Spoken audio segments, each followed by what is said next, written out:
ജഗദീഷിന് സ്കൂട്ടറുണ്ട്, എനിക്കും സ്കൂട്ടറുണ്ട്. മിക്കവാറും പല തിയേറ്ററുകളിലും വെച്ചാണ് ഞങ്ങൾ കണ്ടുകൊണ്ടാറുള്ളത്. ഇപ്പോൾ ഒരു ചെറിയ റോൾ ചെയ്യുന്നതിനും കഥ കേട്ട് എൻ്റെ ജോണറല്ല എന്നൊക്കെ പറയുന്ന അവസ്ഥയൊക്കെ ഉണ്ട്. ഇപ്പോൾ ഇതിൽ ഞാൻ കണ്ട ഏറ്റവും വലിയ പ്രത്യേകത എന്ന് പറഞ്ഞാൽ ഏത് ടൈപ്പ് ക്യാരക്ടറായി ചെയ്യാൻ പറ്റും. ശരിക്കും ഈ ബാലുഭായ് എന്നൊരു ക്യാരക്ടർ ആദ്യം മനസ്സിലേക്ക് വരികയായിരുന്നു, അതോ സിദ്ദിഖിനെ കൊണ്ടുവന്നിട്ട് ബാലുഭായിയെ അതിലേക്ക് പ്ലേസ് ചെയ്യായിരുന്നോ? എന്താ സംഭവിച്ചു ശരിക്കും?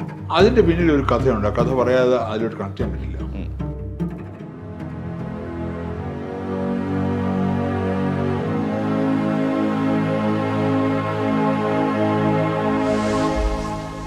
സർ, സിനിമ എന്ന് പറയുന്നത് സൗഹൃദങ്ങളുടെ ഒരു ഒത്തുചേരലിലൂടെയാണല്ലോ. ഇപ്പോൾ ഇന്നത്തെ കാലത്ത് നമ്മൾ നോക്കിയാൽ സൗഹൃദങ്ങളൊന്നും പണ്ടത്തെ പോലെ അത്ര ഇൻഡെപ്ത് അല്ല എന്ന് മനസ്സിലാക്കാൻ പറ്റും. താങ്കളുടെ തുടക്കകാലത്തിലുള്ള ആ സിനിമാ സൗഹൃദങ്ങളിലേക്ക് വന്നു കഴിഞ്ഞാൽ ഓർത്തെടുത്ത് പറയാൻ പറ്റുന്ന ഒരു സുഹൃത്ത് ആരായിരിക്കും? ഒരുപാട് സുഹൃത്തുക്കളുണ്ട്. ഇപ്പം കമലിൻ്റെ കാര്യം പറയാം. കമലും ഞാനൊരു നല്ല സൗഹൃദമാണ് ഇപ്പോഴും. രഞ്ജിത്ത്, ജയറാം, സുരേഷ് ഗോപി, അതിൽ ആർട്ടിസ്റ്റുകളായിട്ട് ശരി. ഇപ്പം ജഗദീഷ് കുമാർ, അങ്ങനെ ഒരുപാട്, ജഗദീഷ്, സിദ്ദിഖ്, ഇത്തരം ഒരുപാട് സൗഹൃദങ്ങൾ ഇപ്പോഴും നമുക്ക് വളരെ ഇപ്പോഴും അങ്ങനെ നിൽക്കുന്ന സൗഹൃദങ്ങളുണ്ട്. പേരെടുത്ത് പറയാൻ പറഞ്ഞ ബുദ്ധിമുട്ടാണ്. അങ്ങനെ ഒരാളെ പറയാൻ പറ്റില്ല, ഒരാളുടെ പേര് പറയാൻ പറ്റില്ല. നമുക്കെല്ലാം സിനിമയിലുള്ള സൗഹൃദം. ഇപ്പം ഞാൻ സിദ്ദിഖുമായിട്ടുള്ള എൻ്റെ സൗഹൃദം ഞാൻ ഡയറക്ടർ ആവുന്നതിന് മുമ്പുള്ള സൗഹൃദമാണ്. അതിലേക്ക് ജഗദീഷുമായിട്ടുള്ളത് അങ്ങനെ തന്നെയാണ്. ഞാനിവിടെ തിരുവനന്തപുരത്ത് അസിസ്റ്റൻ്റായിട്ട് കാലത്ത് ജഗദീഷിന് സ്കൂട്ടറുണ്ട്, എനിക്കും സ്കൂട്ടറുണ്ട്. മിക്കവാറും പല തിയേറ്ററുകളിലും വെച്ചാണ് ഞങ്ങൾ കണ്ടുകൊണ്ടാറുള്ളത്. അങ്ങനെ ഒരു വലിയ അടുപ്പമുണ്ടായിരുന്നു ജഗദീഷുമായിട്ട്. സിദ്ദിഖുമായിട്ട് അതുപോലെ തന്നെ. സിദ്ദിഖ് കമലിൻ്റെ ഒരു അകന്ന ബന്ധുവും കൂടെയാണ്.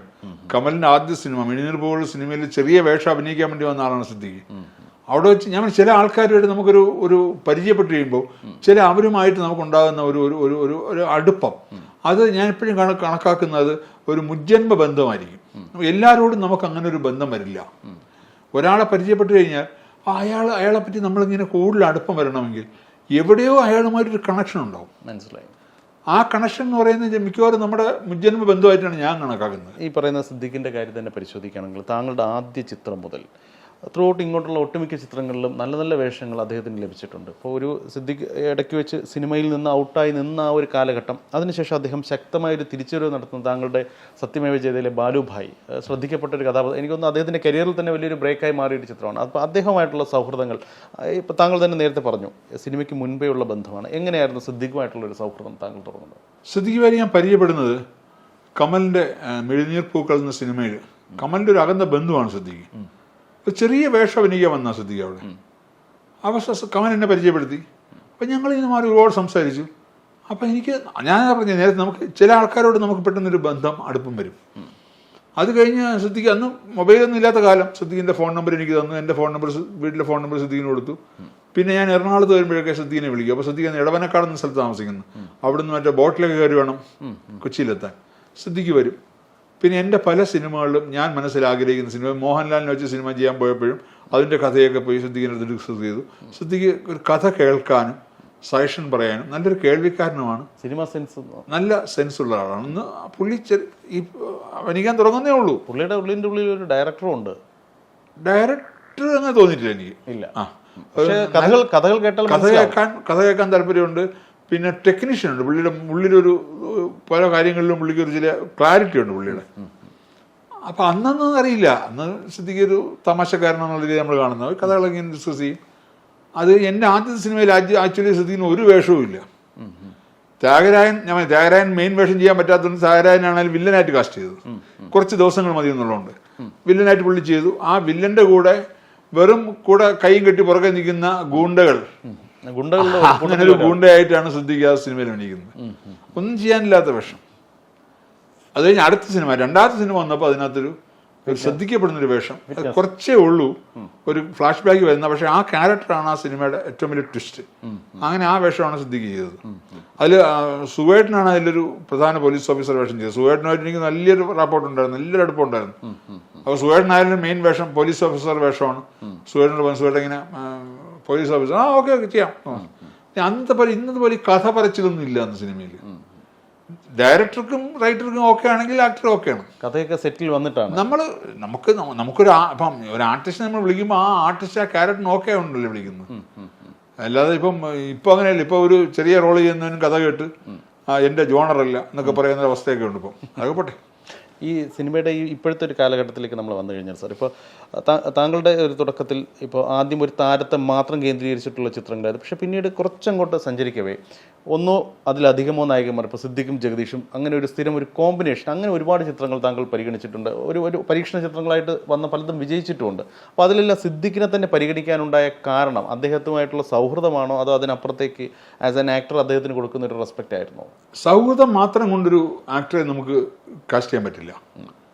ഒരു ക്യാരക്ടർ അയാൾ എങ്ങനെ ചെയ്യുന്നു എന്നുള്ളതാണ്. ഇപ്പോൾ സിദ്ദിഖിനെ സംബന്ധിച്ചിടത്തോളം സിദ്ദിഖിൽ ഞാൻ കണ്ട ഏറ്റവും വലിയ പ്രത്യേകത എന്ന് പറഞ്ഞാൽ ഏത് ടൈപ്പ് ക്യാരക്ടർ അയാൾക്ക് ചെയ്യാൻ പറ്റും. കോമഡി ആയാലും സീരിയസ് ആയാലും. പിന്നെ മാത്രമല്ല അയാൾക്കൊരു മേക്കപ്പ് ചേഞ്ച് ചെയ്യാനും എങ്ങനെ വേണമെങ്കിലും അയാളെ നമുക്ക് മോൾഡ് ചെയ്യാൻ പറ്റുന്ന ഒരാളാണ്. അങ്ങനെ എനിക്ക് തോന്നിയിട്ടുണ്ട്. അതായത് എൻ്റെ മൂന്നാം സിനിമ കാലാൾപ്പടയിൽ വൺ ഓഫ് ദ ഹീറോ ആയിട്ട് സിദ്ദിഖ് മാറി.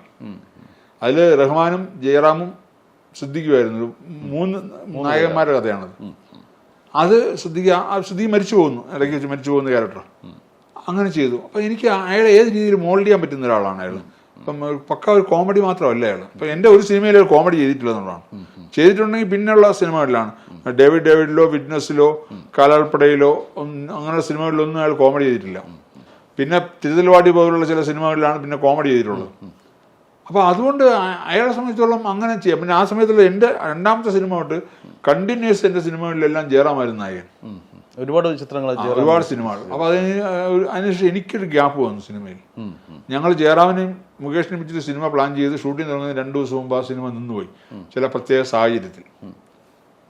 അപ്പോൾ അതെനിക്കൊരു ഗ്യാപ്പായിരുന്നു. ഞാനെപ്പോഴും ഇങ്ങനെ ഒരു സിനിമ കഴിഞ്ഞ് അടുത്ത സിനിമ ആ ഗ്യാപ്പ് ഇട്ടിട്ടേ ചെയ്യാറുള്ളൂ. അതായത് ഒരേ സമയത്തും 2-3 സിനിമ ചെയ്യുന്ന പരിപാടി എനിക്കില്ല.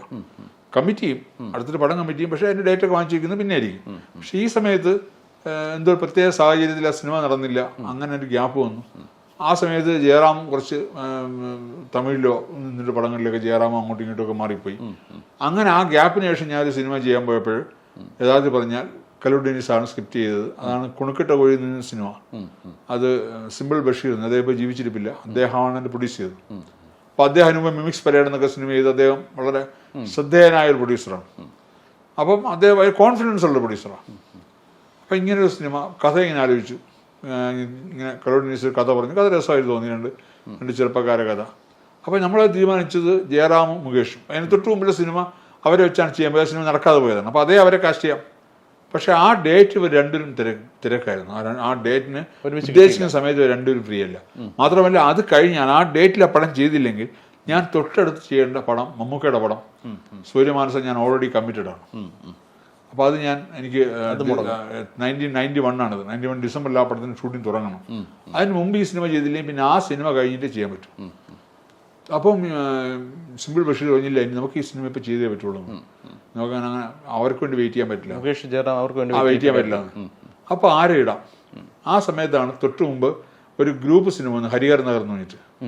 അതിൽ മുകേഷ്, ജഗദീഷ്, സിദ്ദിഖ്, അശോകൻ, അങ്ങനെ ഒരു ഗ്രൂപ്പാണ്. അപ്പോൾ അത് ശ്രദ്ധിക്കപ്പെട്ടൊരു സിനിമയാണ്. അപ്പോൾ ഞാൻ പറഞ്ഞ അങ്ങനെയാണെങ്കിൽ നമുക്കൊരു പരീക്ഷണം നടത്താം. നമുക്ക് ഈ ഹീറോസായിട്ട് ഒരു ക്യാരക്ടർ സിദ്ദിഖിനെയും ഒരു ക്യാരക്ടർ ജഗദീഷിനെ ഇടാം. അപ്പോൾ ഡെന്നിജ പറഞ്ഞ അത് തമ്പി ബിസിനസ്സിന് പ്രശ്നം വരില്ല, ഇങ്ങനെ അവർ മറ്റേ ഗ്രൂപ്പ് കളിയായിരുന്നു. അല്ല സിദ്ദിഖ് ലാലിൻ്റെ സിനിമയാണ്, അതുപോലെ മിമിക്സ് പരേഡിൽ അവർ ചെയ്തു. പക്ഷെ അതൊക്കെ ഒരു ഗ്രൂപ്പ് കളിയുടെ ഭാഗമാണ്. ഇതങ്ങനെയല്ല, ഇത് വളരെ ഇമ്പോർട്ടൻറ്റ്. ഇവർ രണ്ടും മാത്രമല്ലേ ഉള്ളൂ ഇതിൽ. അപ്പോൾ ബഷീർക്ക് പറഞ്ഞില്ല കുഴപ്പമില്ല, നമുക്ക് ചെയ്യാതെ വരട്ടെ, നമുക്ക് ഇനിയിപ്പോൾ അവർക്ക് വേണ്ടി കാത്തിരുന്ന് എപ്പോൾ ചെയ്യാനത്? ഇപ്പം ചെയ്യാം, ഇവരുടെ ഡേറ്റ് ഉണ്ടെങ്കിൽ ചെയ്യാം. ഇപ്പം ചെയ്യാൻ പറ്റില്ല, ഇപ്പം ചെയ്യാൻ പറ്റില്ല, ഇപ്പം ചെയ്യാമെന്ന്. അങ്ങനെയാണ് സിദ്ദിഖും ജഗദീഷും കൂടെ കുണുകിട്ട ഒഴിയുന്ന സിനിമയിൽ 2 പ്രധാന കഥാപാത്രങ്ങളായിട്ട് വരുന്നത്. ആ പരീക്ഷണം വിജയമായിരുന്നു. 14 ദിവസം കൊണ്ട് ആ സിനിമ ഷൂട്ടിംഗ് തീർന്നു. 14 ദിവസം കൊണ്ട് കോഴിക്കോട് വെച്ചാണ് സിനിമ ഷൂട്ട് ചെയ്തത്. ഒറ്റ ഷെഡ്യൂളിൽ 14 ദിവസം കൊണ്ട് ആ സിനിമ തീർന്നു. അത് മാത്രമല്ല, അത് കഴിഞ്ഞിട്ട് ഇതൊരു കോമ്പിനേഷൻ പിന്നെ അങ്ങോട്ട് ക്ലിക്കാവുകയും ചെയ്തു. പല ജഗദീഷ്, സിദ്ദിഖ്, ഒരുപാട് സിനിമകളിലും അല്ലാതെ തന്നെ തുളസിദാസിന്റെ, അങ്ങനെ ഒരുപാട് രാജസേന, അങ്ങനെ ഒരുപാട് സിനിമകളിൽ ആ കോമ്പിനേഷൻ ക്ലിക്കായി. ഈ വർഷങ്ങൾക്കിപ്പുറം സിദ്ദിഖിന്റെ കാര്യം തന്നെ പരിശോധിക്കുന്നത്, അദ്ദേഹം ഒന്ന് ഫീൽഡ് ഔട്ടായി നിൽക്കുന്ന ഒരു സമയത്താണ് താങ്കൾ ഈ ബാലുഭായ് എന്ന് പറയുന്ന ക്യാരക്ടറിലേക്ക് അദ്ദേഹത്തെ കൊണ്ടുവരുന്നത്. ശരിക്കും ഈ ബാലുഭായ് എന്നൊരു ക്യാരക്ടർ ആദ്യം മനസ്സിലേക്ക് വരികയായിരുന്നു, അതോ സിദ്ദിഖിനെ കൊണ്ടുവന്നിട്ട് ബാലുഭായെ അതിലേക്ക് പ്ലേസ് ചെയ്യുമായിരുന്നു? എന്താ സംഭവിച്ചത് ശരിക്കും? അതിന്റെ പിന്നിൽ ഒരു കഥയുണ്ട്. ആ കഥ പറയാതെ അതിലോട്ട് കണക്ട് ചെയ്യാൻ പറ്റില്ല. അതും ഒരു ഗ്യാപ്പിന് ശേഷം എൻ്റെ സിനിമയായിരുന്നു. സുരേഷ് ഗോപിക്ക് ഒരു തിരിച്ചുവരവായിരുന്നു. സുരേഷ് ഗോപിക്കുമായിരുന്നു. അത് എനിക്കൊരു തിരിച്ചുവരവായിരുന്നു. ഞാൻ എൻ്റെ മുമ്പുള്ള 1-2 സിനിമകൾ എനിക്ക് നന്നായിട്ട് പോയില്ല. അങ്ങനെ ഒരു ഗ്യാപ്പ് വന്നു എനിക്ക്. ഗ്യാപ്പിന് ശേഷം ഞാൻ ചെയ്ത സിനിമയാണ്. അതിന് മുമ്പായിട്ട് ക്യാപ്പ് സമയത്ത് ഞാൻ ഒരു ബ്ലാക്ക് ആൻഡ് വൈറ്റ് എന്ന സീരിയൽ ചെയ്തിരുന്നു ഏഷ്യാനെറ്റിന് വേണ്ടി. എനിക്കൊന്ന് ഏഷ്യാനെറ്റിന് വേണ്ടി ആദ്യം ഒരു സീരിയൽ എഗ്രിമെൻ്റ് വയ്ക്കുന്നത് ഞാനുമായിട്ടാണ്. ഒരു പ്രൈവറ്റ് ചാനൽ ആദ്യത്തെ സീരിയലിൻ്റെ എൻ്റെ ഓൺ പ്രൊഡക്ഷനായിരുന്നു, എൻ്റെ തന്നെ കമ്പനിയായിരുന്നു. ട്രാവൻകൂർ ടാക്കീസ് എന്ന് പറഞ്ഞിട്ട് ഞാൻ തന്നെ രജിസ്റ്റർ ചെയ്ത് എൻ്റെ സ്വന്തം ഓൺ പ്രൊഡക്ഷനായിരുന്നു. ഞാനാണ് ആദ്യമായിട്ടത് ഒരു സീരിയൽ ഏഷ്യാനെറ്റുമായിട്ട് ആദ്യത്തെ എഗ്രിമെൻ്റ് വയ്ക്കുന്നത്. അതൊരു അന്ന് ഏഷ്യാനെറ്റിൻ്റെ കറിയാച്ചൻ സക്കറിയായും അതുപോലെ ശശികുമാർ സാർ അവർ രണ്ടുപേരായിരുന്നു അന്ന്. അവർ രണ്ടും എന്നെ വിളിച്ച് സംസാരിച്ചിട്ട് ഇങ്ങനൊരു സംഭവം ചെയ്യണം, ഒരു ക്രൈം സംഭവം ചെയ്യണമെന്ന് പറഞ്ഞിട്ട് തന്നെയാണ് അങ്ങനെ ആലോചിച്ചു. അപ്പോൾ അങ്ങനെ ആലോചിച്ചപ്പോൾ ആ സീരിയൽ ചെയ്തത് എൻ്റെ ഒരു സുഹൃത്ത് അലക്സ് കടവിൽ എന്ന് പറയും. അലക്സ് കടവിൽ അദ്ദേഹം ഇപ്പോൾ ജീവിച്ചിരിപ്പില്ല. അദ്ദേഹമാണ് കാലാൾപ്പട എന്ന സിനിമയുടെ one of the producer. Alex Kadavil drama സ്കൂളിൽ നിന്ന് വന്നതാണ്. അലക്സ് കടവിൻ്റെ കെയർ ഓഫിലാണ് രഞ്ജിത്ത്, VM വിനു, പല ആൾക്കാരും സിനിമയിലേക്ക് വന്നത്. രഞ്ജിത്തിനെ എൻ്റെ അടുത്ത് കൊണ്ടുവന്ന് കണക്ട് ചെയ്യുന്നതും അലക്സ് ആണ്. രണ്ടാമത് ഞാൻ ആദ്യത്തെ ഈ വിറ്റ്നസ് കഴിഞ്ഞതിന് ശേഷം രണ്ടാമത്തെ കാലാൾപ്പട എന്ന സിനിമയ്ക്ക് തിരക്കഥ എഴുതിയത് രഞ്ജിത്താണ്. അപ്പം അതൊക്കെ അടുത്ത വരുന്ന സംഭവമാണ്. അപ്പം ഇങ്ങനൊരു സംഭവം വന്നു. അപ്പം ഈ സീരിയൽ ചെയ്തത് അലക്സും പിന്നെ അലക്സിൻ്റെ എൻ്റെ വേറൊരു സുഹൃത്ത് GA ലാൽ, പുള്ളി പത്രപ്രവർത്തകൻ, ഇവർ രണ്ടും കൂടെയാണ് സ്ക്രിപ്റ്റ് ചെയ്തത്. പ്രൊഡ്യൂസ് ഞാൻ തന്നെയാണ്. സ്ക്രിപ്റ്റ് ചെയ്തത് ബ്ലാക്ക് ആൻഡ് വൈറ്റ്. അപ്പോൾ അതിൽ ഈ കോമ്പിനേഷൻ ഈ സമയത്താണ് ഈ സത്യമേവ ജയതേ എന്ന സിനിമ വരുന്നത്, ഡിസ്കഷൻ വരുന്നത്. ഇങ്ങനെ എവർഷൈൻ്റെ production, Evershine SSC Subramaniam Maniyan എന്ന് വിളിക്കും നമ്മൾ. അദ്ദേഹമാണ് എൻ്റെ മൂന്നാമത്തെ സിനിമ ന്യൂ ഇയർ എന്ന സിനിമയുടെ പ്രൊഡ്യൂസർ. ഞാനൊരു നല്ല അടുപ്പമുണ്ട്, ഇപ്പോഴും നല്ല വലിയ അടുപ്പമുള്ള ആളാണ്. ഇന്നലെ കൂടെ ഞങ്ങൾ സംസാരിച്ചാണ്.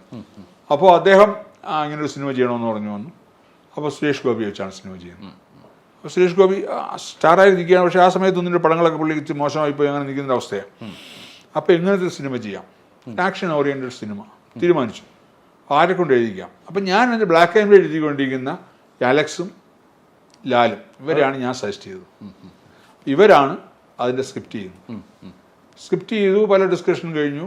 അങ്ങനെ സത്യമേവ ജയതേ ഷൂട്ടിംഗ് തുടങ്ങുന്നതിന് ഒരാഴ്ച മുമ്പ് എറണാകുളത്തിരുന്ന് സ്ക്രിപ്റ്റ് വായിച്ചപ്പം നേരത്തെ ഞാൻ പറഞ്ഞതുപോലെ എനിക്ക് വിറ്റ്നസ്സിൽ തോന്നിയ പോലെ എൻ്റെ ഉള്ളിൽ നിന്നൊരു ഇൻട്യൂഷൻ തോന്നുന്നു, പോരല്ലോ, കുറച്ചുകൂടെ മെച്ചപ്പെടാനുണ്ട്. മാത്രമല്ല സുരേഷ് ഗോപിക്ക് പല ഡയലോഗുകളും പഞ്ചിങ് അല്ല, അപ്പം പോരാ എന്നൊരു ഫീലിംഗ് വരുന്നു. പിന്നെ ഓവർ ലെങ്ത് വരുന്നു. അന്നേരം സുരേഷ് ഗോപി ചുരുക്കണം മൊത്തത്തിൽ. സുരേഷ് ഗോപി മാത്രമേ തീരുമാനിക്കപ്പെട്ടിട്ടുള്ളൂ ആ സമയത്ത്. അതേ ഉള്ളൂ. സുരേഷ് ഗോപി പിന്നെ മറ്റ് ചെറിയ ക്യാരക്ടേഴ്സ് അങ്ങനെ ബാക്കി ഹീറോ ഓറിയന്റഡ് ആണല്ലോ സിനിമ. അപ്പോൾ അത് എന്ത് ചെയ്യണം? അപ്പം അത് എവർഷൈൻ മണിയണ്ണൻ എന്ന് പറയുന്ന ആളും സിയാദ് കോക്കേഴ്സ് ഫിലിംസ്, ഇവർ രണ്ടുമാണ് അതിൻ്റെ പ്രൊഡ്യൂസേഴ്സ്. ഇവർ രണ്ടും കൂടി ഇരുന്നാണ് സ്ക്രിപ്റ്റ് കേട്ടത്.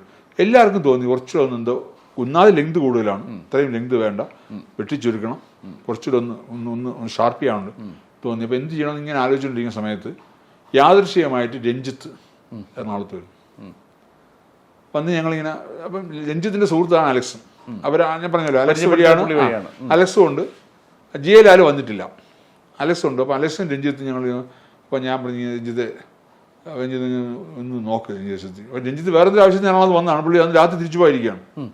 അപ്പം പുള്ളി പറഞ്ഞു ശരി. അലക്സും കൂടെ നിർബന്ധിച്ചപ്പോഴത്തേക്കും ഇരുന്ന് സ്ക്രിപ്റ്റ് വായിച്ചു കേട്ടു. വായിച്ചിട്ട് പുള്ളി പറഞ്ഞത് മൊത്തത്തിൽ മാറ്റണം, മൊത്തത്തിൽ നമുക്ക് കുറച്ച് മാറ്റങ്ങൾ വരുത്താം. അങ്ങനെ രസം ഞാൻ ആ ഇരുന്നത് ഒരു ഫ്ലാറ്റിലായിരുന്നത്. ഒരു 11-12 മണിക്ക് ഇരുന്നത് ഡിസ്കസ് ചെയ്ത് പോയി. പിറ്റേ ദിവസം വെളുപ്പിന് 5 മണിയായപ്പം മൊത്തം 1 ലൈൻ പൊളിച്ചു, പുതിയ 1 ലൈനായി. സിനിമ തന്നെ മാറി, സിനിമ മൊത്തത്തിൽ മാറും. മൊത്തം ആ 1 ലൈനിൽ വന്ന ക്യാരക്ടറാണ് ബാലുഭായ്. ഫസ്റ്റ് സ്ക്രിപ്റ്റിൽ ബാലുഭായ് ഇല്ല, ഒരു വില്ലൻ മാത്രമേ ഉള്ളൂ.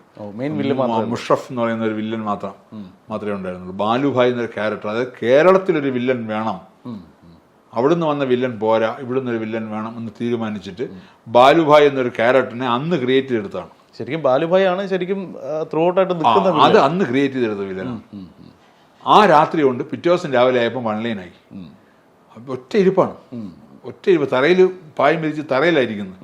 ഒറ്റ ഇരിപ്പിൽ 1 ലൈൻ തീർത്തു. പിറ്റേ ദിവസമാണ് സിദ്ദിഖ് ഇടയ്ക്ക് ഡിസ്കഷന് വരാറുണ്ട്. സിദ്ദിഖിനോട് ഈ കഥ പറഞ്ഞു, ഈ മാറ്റി ഗംഭീരമായിരുന്നു. അപ്പം സിദ്ദിഖ് എന്തെങ്കിലും വേഷം ഉണ്ടാവും സിദ്ദിഖിന് അറിയാം. പക്ഷേ സിദ്ദിഖ് ആ സമയത്ത് എൻ്റെ ബ്ലാക്ക് ആൻഡ് വൈറ്റിൽ അഭിനയിച്ചുകൊണ്ടിരിക്കുക, സീരിയൽ അഭിനയിച്ചുകൊണ്ടിരിക്കുക, മെയിൻ വേഷം ചെയ്തുകൊണ്ടിരിക്കുക. അപ്പോൾ ഇങ്ങനെ വന്നപ്പോൾ ഞാൻ ഇങ്ങനെ എവർഷൈൻ മണിയുടെ അടുത്ത് ഇങ്ങനെ അപ്പം ബാലുഭായി ആരെ കാസ്റ്റ് രഞ്ജിത്ത് തിരിച്ചു പോയി ആരെ കാസ്റ്റ് ചെയ്യണമെന്നുള്ള ഡിസ്കഷൻ ചെയ്യാൻ വന്നിരിക്കുന്നു. പല പേരുകളും പറയുന്നു. പ്രകാശ് രാജിൻ്റെ പേര് പറയുന്നു. അങ്ങനെ പല പാർട്ടിയിൽ നിന്ന് കിട്ടാനൊക്കെ പോയ തിരക്കാണ്. അതാണ് മെയിൻ വില്ലൻ. അപ്പം ഞാൻ പറഞ്ഞു എനിക്ക് ധൈര്യമുള്ള ഒരാളിനെ ഞാൻ സജസ്റ്റ് ചെയ്യട്ടെ എന്ന് ചോദിച്ചു. സോറി രഞ്ജിത്തുണ്ട്. രഞ്ജിത്ത് പോയിട്ടില്ല. രഞ്ജിത്ത് പോകാൻ പോകുന്നുണ്ട് ഈ ഡിസ്കഷൻ സമയത്ത്. അപ്പോൾ രഞ്ജിത്ത് സിദ്ദിഖില്ല അവിടെ. അപ്പോൾ ആരാണെന്ന് ചോദിച്ചു. ഞാൻ പറഞ്ഞു സിദ്ദിഖ്. പക്ഷേ സിദ്ദിഖ് ഒന്നാമതിപ്പം ഫീൽഡ് ഔട്ടായി. സിനിമയില്ല, സീരിയൽ അഭിനയിച്ചുകൊണ്ടിരിക്കുന്നു. അപ്പോൾ എൻ്റെ ബ്ലാക്ക് ആൻഡ് വൈറ്റ് അഭിനയിക്കുന്ന സ്ത്രീ എന്ന സീരിയൽ അഭിനയിച്ചുകൊണ്ടിരിക്കുന്നു. അപ്പോൾ അങ്ങനെ ഒരാളെ നമുക്ക് പ്രത്യേകിച്ച് അയാളുടെ ഇപ്പോഴത്തെ ഇമേജ് എന്ന് പറഞ്ഞാൽ സ്ത്രീകളുടെ ഇടയിൽ വളരെ ഒരു നല്ല ഇമേജാണ്. മാന്യനായിട്ട് നിൽക്കുകയാണ്. ആൾ പിടിച്ച് വില്ലനായി കഴിഞ്ഞാൽ ആൾക്കാർ അക്സെപ്റ്റ് ചെയ്യൂ എന്നൊക്കെ ഉള്ളൊരു പേടി. അപ്പോൾ രഞ്ജിത്ത് പറഞ്ഞത് തമ്പി കുറച്ച് നമുക്കൊന്ന് ആലോചിക്കുക, നമുക്ക് ശ്രദ്ധിക്കുക ചെയ്യും, പക്ഷെ നമുക്കൊന്ന് ആലോചിക്കും വേറെ ആരെങ്കിലും ഉണ്ടോ എന്ന് ആലോചിക്കുക. അപ്പോൾ ഇങ്ങനെ പല പേരുകൾ, പ്രകാശ് രാജിൻ്റെ പേര്, പല പേരുകളൊക്കെ ഇങ്ങനെ പറയുന്നു. പക്ഷെ അന്ന് മലയാളത്തിൽ നിന്ന് അങ്ങനെ ഒരു വില്ലനെ നമുക്ക് കാസ്റ്റ് ചെയ്യാൻ പറ്റത്തില്ല ആ ക്യാരക്ടറിന്. അപ്പോൾ ഇങ്ങനെ ആലോചിച്ചിരിക്കുമ്പോൾ പക്ഷേ എനിക്കൊരു വിശ്വാസമുണ്ട് സിദ്ദിഖിനോട് ചെയ്യിക്കാമെന്ന്. എന്നാ ചെയ്യാമെന്ന് ആലോചിക്കും. തമ്പിക്ക് വിശ്വാസം ഉണ്ടെങ്കിൽ ആലോചിക്കുന്നു. ഒറ്റ വാശിയാണ്. ഞാൻ പറഞ്ഞപ്പം രഞ്ജിത്ത് അങ്ങ് പോവുകയും ചെയ്തിരിച്ചു. മണിയണ്ണൻ തമ്പി ഓക്കെ ആവുമോ? ഞാൻ പറഞ്ഞു ഓക്കെ ആവും, എനിക്ക് വിശ്വാസമുണ്ട്. സുരേഷ് ഗോപി ഉണ്ടല്ലോ അപ്പുറത്ത്. പിന്നെ അപ്പോൾ എല്ലാവർക്കും പേടി സുരേഷ് ഗോപിയുടെ സൈസും വെച്ചിട്ട് സിദ്ദിഖ് വന്ന് നിൽക്കുമ്പം ഷൂ നായി പോവോ, അയാളുടെ ഒരു 6 അടി പൊക്കവും സിദ്ദിഖ് അത്ര ഹൈറ്റും ഇല്ല, ഒരു വില്ലൻ അയാളുടെ മുമ്പ് നിൽക്കുമോ എന്നൊക്കെ ഒരു എല്ലാവർക്കും ഒരു അതായിരുന്നു എല്ലാവരുടെയും ഡൗട്ട്. അപ്പം ഞാൻ എനിക്കൊരു കോൺഫിഡൻസ് ഉണ്ട്, ധൈര്യമുണ്ട്. അപ്പം രഞ്ജിത്ത് വേണ്ടി കാര്യം ചെയ്ത് തമ്പി ഒരു 1-2 സീനൊന്ന് ഷൂട്ട് ചെയ്തിട്ട് നമുക്ക് റഷ് ഒന്ന് പ്രിന്റ് ചെയ്യാം, ഇല്ല നോക്കാം നമുക്ക്. ഇല്ലെന്നെ സിദ്ദീഖിന് പറയുക, ഇല്ലേ മാറ്റി വേറെ വേഷം കൊടുക്കുക സിദ്ദീഖിന്. ശരി ഞാൻ അത് ഓക്കെ, ഞാൻ അത് പറയാം, അത് നിങ്ങൾക്ക് അങ്ങനെ ഇതുണ്ടെങ്കിൽ ചെയ്യാമെന്ന് പറഞ്ഞു. ശരി. അങ്ങനെ പിറ്റേ ദിവസം സിദ്ദീഖ് വരുന്നു. സിദ്ദീഖിനോട് ഞാൻ കഥ ചെയ്യുന്നു, ഈ മാറിയ കഥ പറയുന്നു. നമുക്ക് ഗംഭീരമായിട്ടുണ്ട്. അപ്പം ഞാൻ പറഞ്ഞു സിദ്ദീഖിനൊരു വേഷം ഞാൻ ഉദ്ദേശിക്കുന്നുണ്ട്. ഏത് വേഷം? പുള്ളി വെച്ച് ഏതെങ്കിലും ഒരു വേഷം, വേഷമായിരിക്കും. ഞാൻ പറഞ്ഞൊരു ബാലുഭായി ആയിട്ടാണ് സിദ്ദീഖിനെ ഉദ്ദേശിക്കുന്നത്. സിദ്ദീഖ് ഇങ്ങനെ സ്റ്റണ്ടായിരുന്നു. ഞാനും അതെ ഞാൻ ചെയ്താൽ നിൽക്കുമോ? ഞാൻ നിൽക്കുമെന്നാണ് എൻ്റെ വിശ്വാസം. തമ്പി അത് മെയിൻ ക്യാരക്ടറാണ്, എന്നാൽ സുരേഷ് ഗോപിയോട് നിൽക്കേണ്ടതാണ്, ആലോചിച്ച് ചെയ്താൽ മതി എന്ന് പറഞ്ഞു. ഇല്ല ഞാൻ എന്തായാലും ഞാൻ ഇങ്ങനെ എല്ലാവരോടും പറഞ്ഞു, അവരിങ്ങനൊരു 1-2 സീൻ ഷൂട്ട് ചെയ്ത് നോക്കാം, ശരിയായില്ലെങ്കിൽ മാറ്റും. പരീക്ഷണം. അപ്പോൾ തമ്പിക്ക് വിശ്വാസമാണ് ഞാൻ ചെയ്യാമെന്ന്. അങ്ങനെയാണ് സിദ്ദിഖ് ബാലുഭായിയുടെ വേഷം ചെയ്യുന്നത്. അതിലെ ഫസ്റ്റ് സിദ്ദിഖിൻ്റെ ഇൻട്രൊഡക്ഷൻ സീൻ തന്നെയാണ് ആദ്യം എടുത്തത്. ആ സീൻ ഷൂട്ട് ചെയ്തിട്ട് അത് അപ്പം തന്നെ നമ്മൾ മദ്രാസിൽ കൊടുത്തു വെച്ച് റഷ് പ്രിന്റ് ചെയ്ത് കണ്ട് എല്ലാവരും എണീറ്റ് നിന്ന് തിയേറ്ററിൽ നിന്ന് കൈയടിച്ച് റഷ് കണ്ടു. എനിക്ക് ഉറപ്പുണ്ടായിരുന്നു. കാരണം സിദ്ദിഖിനെ സംബന്ധിച്ചോളം ഏത് മേക്ക് ഓവറും പറ്റും, അതും തമിഴിനൊക്കെ മിക്സ് ചെയ്ത്. തമിഴിൻ്റെ ഒരു കോൺട്രിബ്യൂഷൻ കൂടുതൽ പറഞ്ഞ സുരേഷ് ഗോപിയാണ് പറഞ്ഞു. മലയാളമാണ് ആദ്യം നമ്മൾ ഉദ്ദേശിച്ചത്. സുരേഷ് പറഞ്ഞ് തമിഴും കൂടെ മിക്സ് ചെയ്ത് പറയാം. അപ്പോൾ കുറച്ചുകൂടെ സുരേഷിന്റെ ഒരു കോൺട്രിബ്യൂഷൻ ആയിരുന്നു ഇതിൽ. ഇദ്ദേഹം ഈ വിഗ്ഗൊക്കെ ആ സമയത്ത് സിദ്ദിഖ് വിഗ്ഗൊക്കെ വെച്ച് അഭിനയിക്കുന്ന ഒരു കാലം. അത് ഈ വിഗ് മാറ്റാനുള്ള ഐഡിയ ഒക്കെ ആരായിരുന്നു? സാർ തന്നെയാണ്. വിഗ് ഉണ്ടെങ്കിലും ഹാഫ് വിഗ് ആണ്. ഹാഫ് വിഗ്, അതെ. കുറച്ച് പുള്ളി സ്ഥിരം കണ്ടുകൊണ്ടിരുന്നതെന്ന് വ്യത്യസ്തം. അല്ല മേക്ക് ഓവറിന് പുള്ളി തോപ്പിക്ക് ആരുമില്ല. ഏത് ക്യാരക്ടർ സിദ്ദിഖിന് തന്നെ ഐഡിയ ഉണ്ടായിരുന്നു. പുള്ളി തന്നെ പല ഗെറ്റപ്പ് ചെയ്തുകൊണ്ട് വന്ന് പുള്ളിക്ക് അതിലൊക്കെ വലിയ താല്പര്യമുള്ള ആളാണ്. പിന്നെ രീതി മറ്റേ മീശ എടുപ്പിച്ചു. മീശയൊക്കെ എടുപ്പിച്ച് ഞാൻ പറഞ്ഞെടുപ്പിച്ച മീശ എടുപ്പിച്ചു. പിന്നെ പുള്ളിയുടെ ചില മറ്റേ ആക്ടിവിറ്റീസ്, കയ്യിൽ മുറുക്കാൻ, അങ്ങനെയുള്ള സംഭവങ്ങൾ, അതൊക്കെ നമ്മൾ പറഞ്ഞ് ചെയ്യിച്ചാണ്. ഏതായാലും അന്നെടുത്ത എഫർട്ടിന് റിസൾട്ട് ഉണ്ടായി. തീർച്ചയായിട്ടും. അത് മാത്രമല്ല, അതിൽ മലയാള സിനിമയിൽ വലിയ വില്ലൻ പറഞ്ഞല്ലോ. പിന്നെ സിദ്ദിഖ് മോഹൻലാലിന്റെയും മമ്മൂട്ടിയുടെയും എല്ലാ സിനിമകളിലും വില്ലൻ സിദ്ദിഖല്ലേ. കാലം അവിടെ കൊണ്ടൊരു യാത്ര തുടങ്ങുകയായിരുന്നു. അതെ, ഞാൻ അതൊക്കെ നിമിത്തമാണ്. ഇപ്പൊ നമുക്ക് ആ സ്ക്രിപ്റ്റ് മാറാനും അത് പിന്നെ ഒരുപാട് സീനുകൾ രഞ്ജിത്തിന് എഴുതി തന്നിട്ടുണ്ട് സിനിമയിൽ. പല സീനുകളും രഞ്ജിത്ത് കോഴിക്കോട് പോയതിനു ശേഷം അന്ന് പല സമയത്തും അവിടുന്ന് വിളിച്ചിട്ട് ഫോണിൽ വിളിച്ച് പറയും നമ്മുടെ ലൊക്കേഷൻ എഴുതിയെടുത്ത് അങ്ങനെ പല സീനും ഷൂട്ട് ചെയ്തിട്ടുണ്ട്. പല സീനുകളും രഞ്ജിത്ത് എഴുതിയതാണ് ആ സിനിമയിൽ.